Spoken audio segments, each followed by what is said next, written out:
इस ब्रिटिशर के अगेंस्ट खड़े हो गए।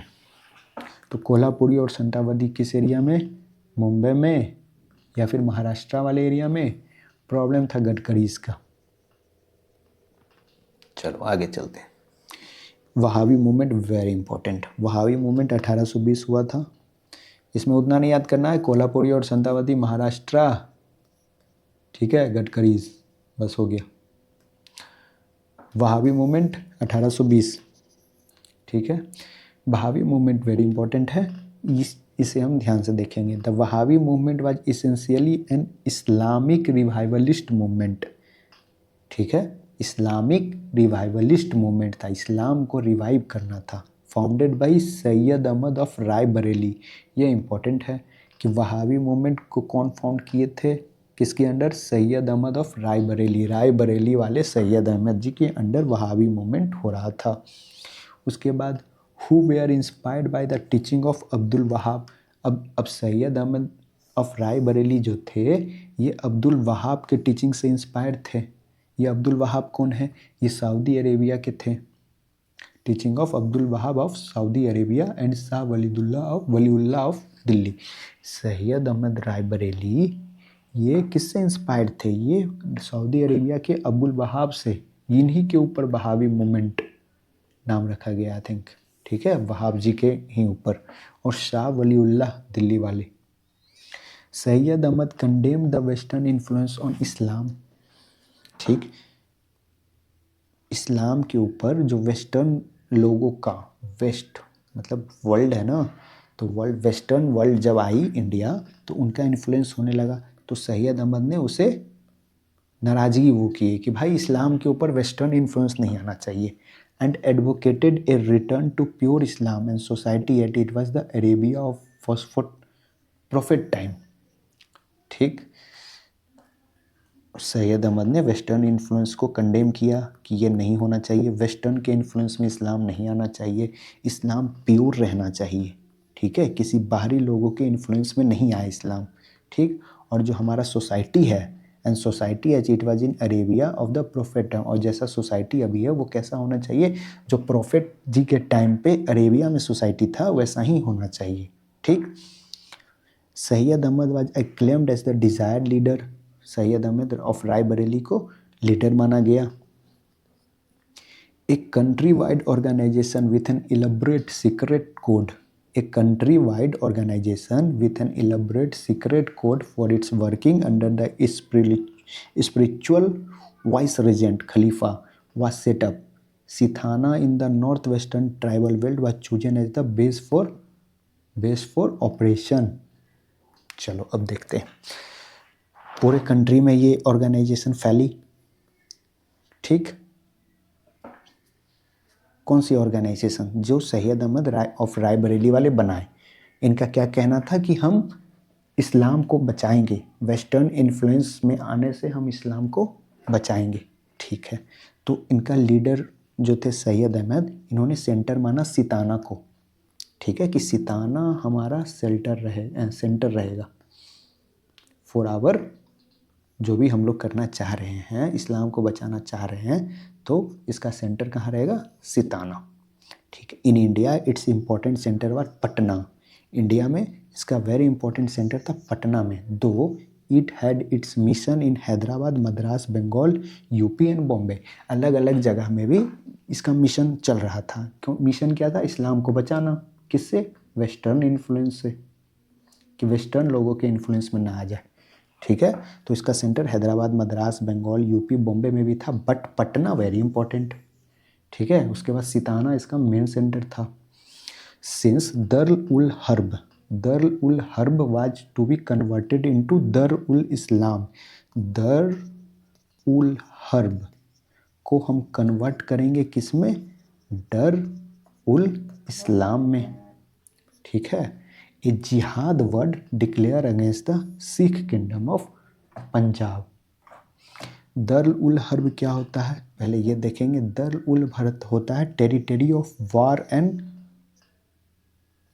काओस, ठीक है, टेरिटरी ऑफ वार एंड काओस, जहाँ जहाँ मतलब सब, हाँ मतलब बहुत हिचपिच हो चुका है वो एरिया, ठीक है, शांति नहीं है, वॉर हो रहा है, चारों तरफ काओस मचा हुआ है, न खाना है न रहना है, कोई मतलब परेशान है वहाँ के लोग। तो दर उल हर्ब को हम दर उल इस्लाम में बदलेंगे, मतलब land of Islam. Territory of war को हम लैंड ऑफ इस्लाम में बनाएंगे। ठीक है, तो ये क्वेश्चन आपसे डायरेक्टली पूछेगा कि दर उल हर्ब को दर उल इस्लाम बनाने का मिशन किस मूवमेंट का था? तो ये था वहाबी मूवमेंट का। कि जो लड़ाई झगड़ा वाला एरिया है ना ब्रो, उसको इस्लाम का एरिया बना देंगे। इस्लाम का एरिया बनाने मतलब शांति प्रिय जगह बनाएंगे उसको, ठीक है, जहाँ सब चीज़ अच्छा अच्छा हो। और एक जिहाद डिक्लेयर किया against the Sikh kingdom of Punjab. ठीक है, तो ये भी पूछ सकता है कि वहाबी लोग जिहाद डिक्लेयर किए थे अगेंस्ट किसके? सिख किंगडम ऑफ पंजाब के against. After the defeat of Sikh ruler and incorporation of Punjab into East India Company dominion in 1849, the English dominion in India became the sole target of Wahhabi attack. हुआ क्या कि जिहाद declare किए against Sikh war, Sikh kingdom, not Sikh war, sorry, जिहाद declare किए against Sikh kingdom of Punjab. कौन? सैयद अहमद। ठीक है, हुआ क्या कि सिख रूलर को हरा भी दिए। ठीक, and incorporation of Punjab into east India company. अब फिर हुआ क्या कि पंजाब ईस्ट इंडिया कंपनी के अंडर हो गया 1849 में। अब पंजाब ईस्ट इंडिया कंपनी के अंडर हो गया तो आपका टारगेट कौन हो गया वहाँ? पहले तो सिख थे ना, अब ये एरिया ईस्ट इंडिया कंपनी के अंडर हो गया, तो अब आपका टारगेट हो गया ब्रिटिशर्स ईस्ट इंडिया कंपनी। ठीक है, तो ये डायरेक्टली वहाबी के टारगेट बन गए।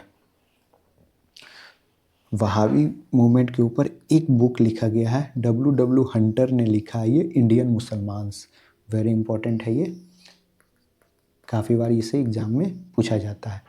ये पूरा मूवमेंट ही इंपॉर्टेंट है, इससे क्वेश्चन आते हैं।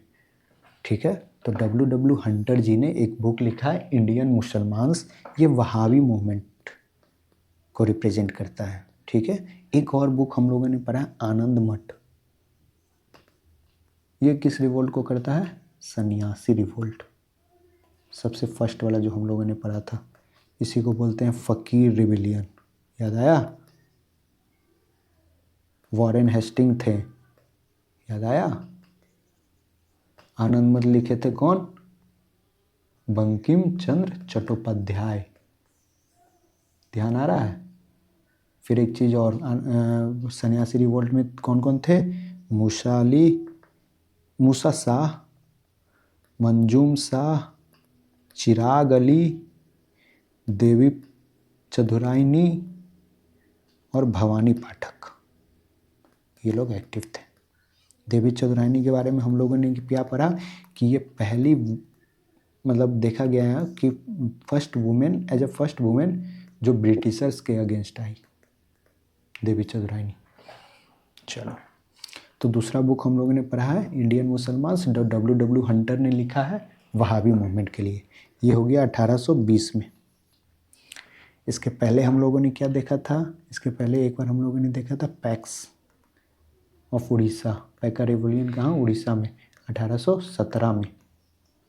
ठीक है, इसके बाद हम लोगों ने देखा कोल मुटनी, झारखंड वाले एरिया में, छोटा नागपुर वाले एरिया में, बुद्धो भगत, याद आया? कब? 1831 में। 1831 में एक चीज़ और हम लोगों ने देखा, नरकेलबारिया मूवमेंट या तीतुमीर मूवमेंट, जो फरजाजी लोगों पे बेयर टैक्स लगा दिया गया था, तो ये उनके अगेंस्ट खड़े हो गए थे, तीतुमीर। चलो, वहाबी कर लिए, दो है, एक वहाबी एक पैक्स, हम लोग रिवाइज कर लेंगे, आगे देखते हैं। ये पहले रिवाइजिंग कर लेते हैं। चलो, वहाबी मूवमेंट के बारे में हम लोगों ने क्या देखा? वहाबी मूवमेंट के बारे में हम लोगों ने देखा कि वहाबी मूवमेंट 1820 में हुआ। चलो ऐसे देखते, 1820 में हुआ। इसके लीडर कौन थे? सैयद अहमद ऑफ रायबरेली। ठीक है, क्यों मूवमेंट हुआ? क्योंकि इस्लाम पे वेस्टर्न इन्फ्लुएंस बढ़ते जा रहा था, तो ये लोग चाहते थे कि हम इससे सेफ गार्ड करें, वेस्टर्न इन्फ्लुएंस से इस्लाम को बचाएं। तो इनका एक थीम था कि दर उल हर्ब को हम लोग कन्वर्ट करेंगे दर उल इस्लाम में। दर उल हर्ब मतलब क्या होता है? Territory of war. जहाँ लड़ाई झगड़ा अशांति है उसे हम शांति वाला एरिया में कन्वर्ट करेंगे। ठीक है। उसके बाद हम लोगों ने देखा कि सिताना इंडिया में इसका मेन सेंटर था, पटना भी था, और भी काफ़ी सेंटर थे। ये दोनों इंपॉर्टेंट है, सिताना और पटना। ठीक है, हो गया। फिर वहाबी वाले Sikh,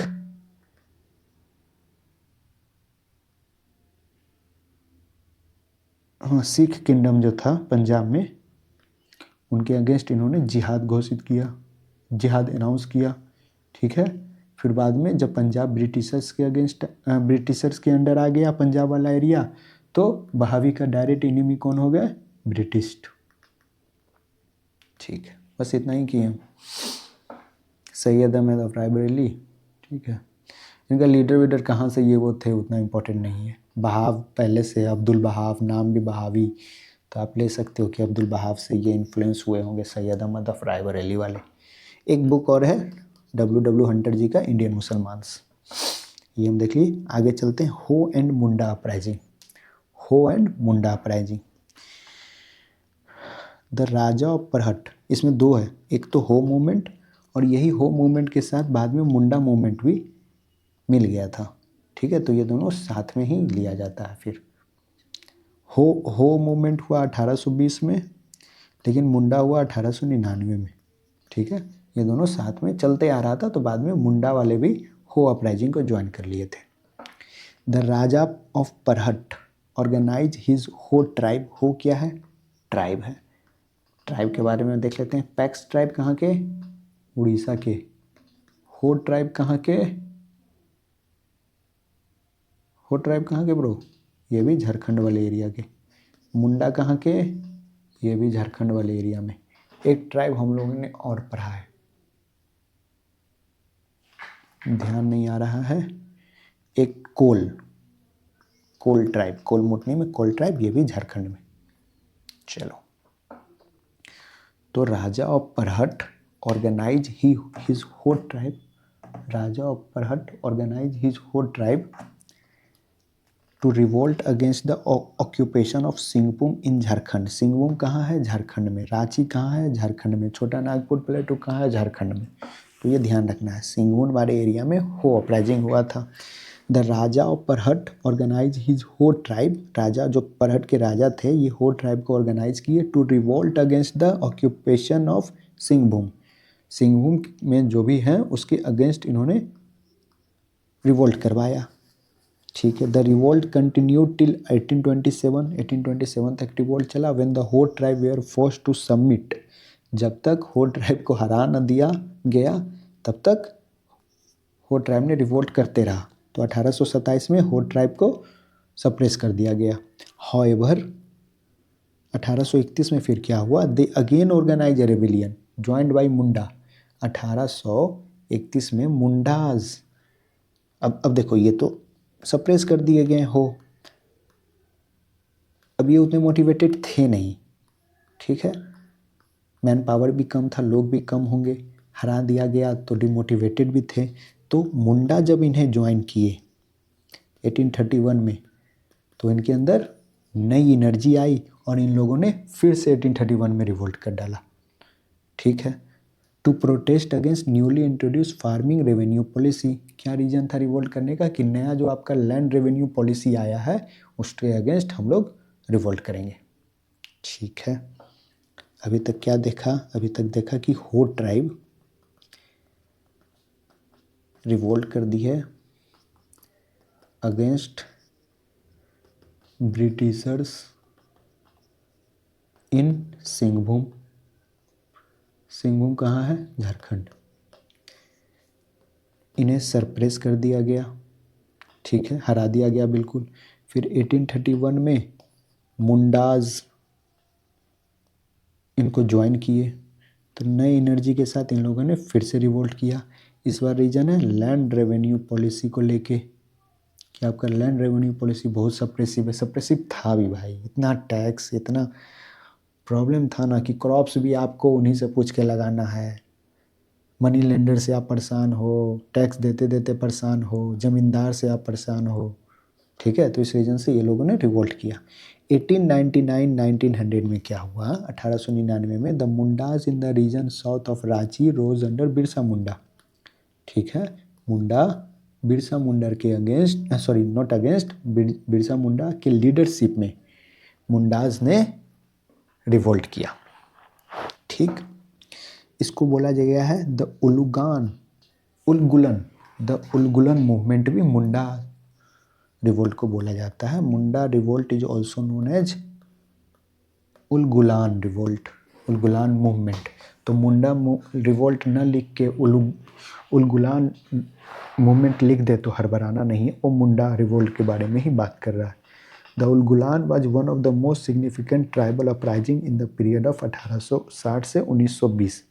The rebellion, which began as the religious movement, gathered political force to fight against introduction of feudal zamindar tenure and exploitation by money lender and forest contractor। क्यों रिवोल्ट हुआ, वही feudal लॉर्ड के अगेंस्ट, जमींदार्स के against, exploitation जो money lender करते थे उसके against, जो जंगल के कॉन्ट्रैक्टर थे उनके अगेंस्ट, ये सब ने रिवोल्ट किया। The Munda claimed Chota Nagpur as their area in 1879।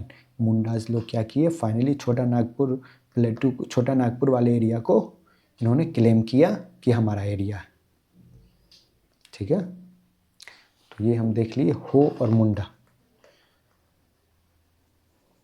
अब हो और मुंडा दोनों में आप लोग कंफ्यूज हो गए होंगे, तो एक बार और करते हैं, आज यहीं तक करके छोड़ देंगे। हो ट्राइब झारखंड में रह रही है, ठीक है। राजा ऑफ परहट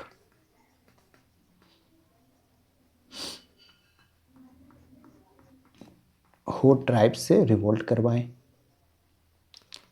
कहाँ, सिंघभूम बारे एरिया में। किसके अगेंस्ट, ब्रिटिशर के अगेंस्ट। सिंघभूम कहाँ है, झारखंड में है, ठीक है। तो फाइनली इन्हें सप्रेस कर दिया गया बाय ब्रिटिशर्स, ठीक है, इन्हें हरा दिया गया।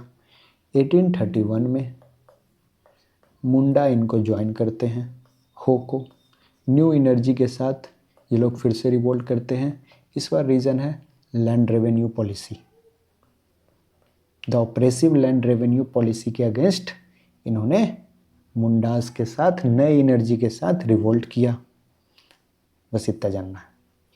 आगे 1899 में मुंडा रिवोल्ट होती है, ये अलग से हुआ, ठीक है। मुंडा तो वहाँ ज्वाइन किए, फिर मुंडा 1899 में अलग से एक रिवोल्ट किए, ठीक है, under the leadership of Birsa Munda. Birsa Munda तो हम लोग जानते हैं, ठीक है, भगवान बिरसा मुंडा।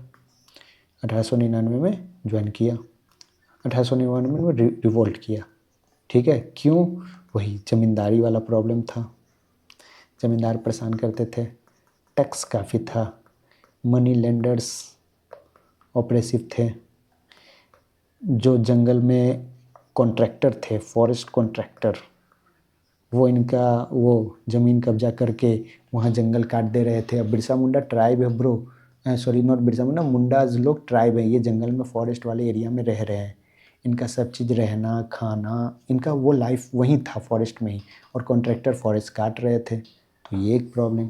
तो इन्होंने छोटा नागपुर प्लेटू पे 1879 में बोला कि भाई ये हमारा एरिया, ये इम्पोर्टेंट नहीं।